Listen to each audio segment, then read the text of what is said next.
Kahapon, ika-40 araw ng pagkamatay ng aming airmat. At kasama na rin pala doon sa libingan ang aming airpat. Dito sa larawan sa puntod ng aming airmat at airpat, makikita nating masaya na silang magkasama sa kabilang buhay. Taong 2025, namatay nga pala ang aming airpat pagkatapos ng kanyang kaarawan ng Oktubre 17. Tandang-tanda namin yon dahil yun yung araw ng kapanganakan ng aming airpat.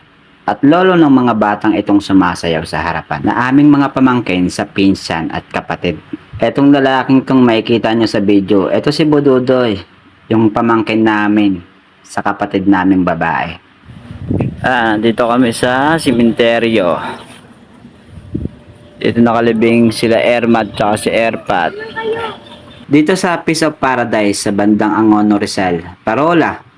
Dito namin napagpasyahan na ilibing si Airpat. Ang kaso nga lang, bigla na lang sumunod si Airmat. Mayo 18, 2026 na napagpasyahan namin na isugod si mama sa kanyang doktor. Dahil nagkaroon siya ng pamimilipit at hindi siya masyadong makahinga dahil sa mga komplikasyon na nararamdaman niya at sakit. Tandang-tanda ko yun dahil yung araw na magkakasama kami magkakapatid at nagpasya ang kanyang doktor na isugod siya sa pinakamalapit na ospital na malapit sa amin. Ito yung mga araw nasa ospital pa lang ang aming airmat na hindi makagalaw ng maayos dahil sa sobrang pamimilipit at sakit at hindi rin siya makahinga ng maayos dahil sa kanyang nararamdaman. Nagdaan yung ilang araw, linggo na lumilipas, nanatili kaming bantayan siyang magkakapatid. Nanatili kami sa tabi niya hanggang sa mga panahon na hindi niya na kinaya. Kaya bumitaw na siya. Sumama na siya kay Airpat dahil mahal na mahal niya yun.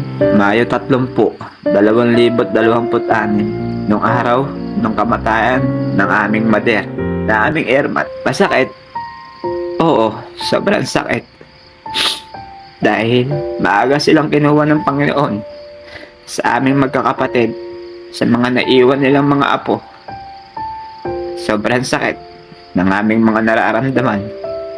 Hanggang ngayon, simula nung araw ng kanyang kamatayan at namatay nung araw, yung mga magulang namin, wala na kaming sumbungan, wala na kaming malalapitan, kundi mga sarili lang namin.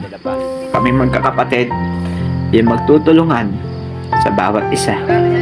Kami na lang dapat yung mananatiling matatag at tatama sa mga mali naming mga nagawa at pipili ng tamang direksyon at mga desisyon sa pagpili ng magandang kinabukasan sa aming mga pamumuhay na magkakasama na nagtutulungan at nagkakaisa at nagmamahalan bilang mga anak ng mga naiwan naming mga magulang. Kailangan namin gawin yun dahil yun ang kagustuhan nila. Kailangan namin matupad yun para sa mga kagustuhan nila at mga pangarap nila para sa aming mga anak nila. Kailangan namin gawin yon dahil yun ang dapat namin pakatandaan sa aming mga hinaharap at sa aming mga kakaharapin na panibagong bukas. Pasensya na kayo kung medyo garalgal yung boses natin ngayon.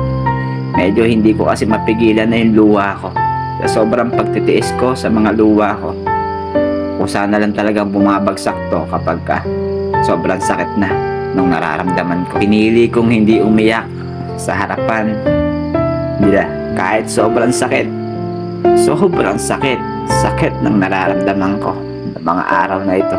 Sa pagtatapos ng bidyong ito, hanggang dito na rin siguro yung pag-upload ko ng mga video tungkol sa mga magulang ko. Dito.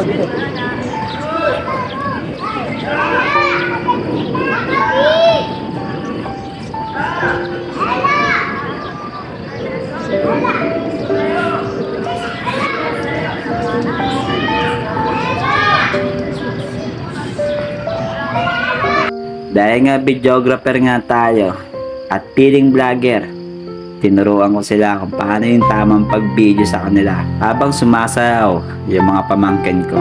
Ito na rin yung naging libagan namin dito sa sementeryo sa pinaglibingan ng aming mga magulang, lola at lolo nila. Hanggang dito ko na nga lang tatapusin yung video na napapanood nyo at napapakinggan nyo. sa mga kapitbahay namin na gumagabay at nagmamalasakit para sa amin, at mga kaibigan ng mga magulang namin. Maraming salamat sa paggabay ninyo. Maraming salamat sa pag-alalay ninyo at pakikipagdalamhati nyo kay Ermat at kay Erpat.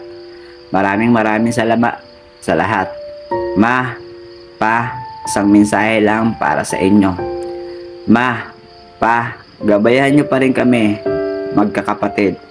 Lahat ng mga naiwan mo sa mundo, sa ibabaw ng mundong ito, gabayan mo hanggang sa huli, hanggang sa mga matupad ang mga pangarap namin sa buhay namin na pinapangarap nyo. Paalam.